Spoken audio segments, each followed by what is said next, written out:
Imagine standing on the walls of ancient Troy. After 10 long years of war, you're exhausted, battered, and ready for peace. Then, seemingly out of nowhere, the Greeks offer you a gift, a massive wooden horse, a symbol of surrender. Little do you know, what's hidden inside will bring the end of your city. Today, we're diving deep into one of history's most famous stories, the tale of the Trojan Horse, a perfect example of deception and strategy in warfare. But this isn't just ancient history. The principles of strategy and deception used thousands of years ago are still relevant today in war, politics, and even our everyday lives. We'll break this down into 4 chapters, each exploring a different facet of this legendary tale. Let's begin with the first chapter. Chapter 1. The Siege of Troy. The Trojan War had dragged on for 10 long years. Troy was a mighty city, and despite all the Greek warriors' best efforts, its walls held strong. The Greeks, led by kings like Agamemnon and warriors like Achilles, had fought bravely, but the Trojans, led by their heroic prince Hector, defended their city fiercely. But what happens when brute strength,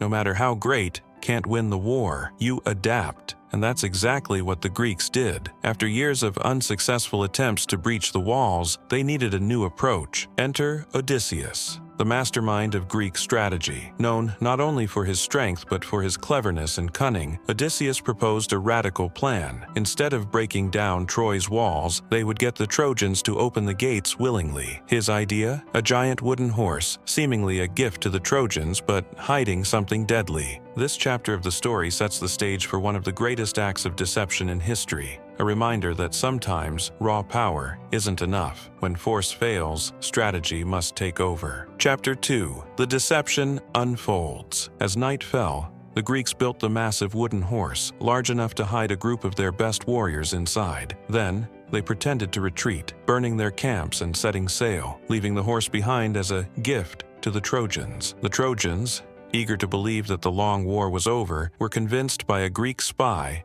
Sinon, who had been left behind to sell the story. He told them the horse was an offering to Athena, the goddess of war, and bringing it into the city would guarantee Troy's protection. Despite warnings from some, most famously from the Trojan priest Laocoon, who declared, "Beware of Greeks bearing gifts," the Trojans ignored the caution. They tore down part of their own walls and brought the horse into the heart of the city, rejoicing in what they thought was their victory. This chapter highlights a key element of strategy: deception. Odysseus's plan wasn't about force, it was about psychology. He preyed on the Trojans' desire for peace and their willingness to trust.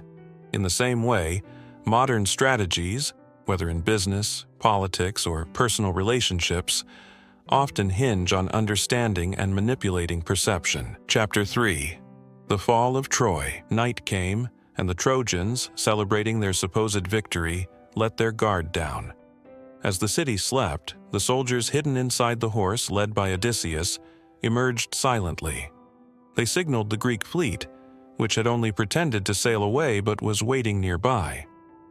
As the gates of Troy opened to let in the returning Greek forces, the once mighty city fell. Troy was devastated, its people slaughtered or enslaved, its great walls reduced to rubble. The Greeks, who had failed for 10 years to conquer the city through battle, won through strategy in a single night.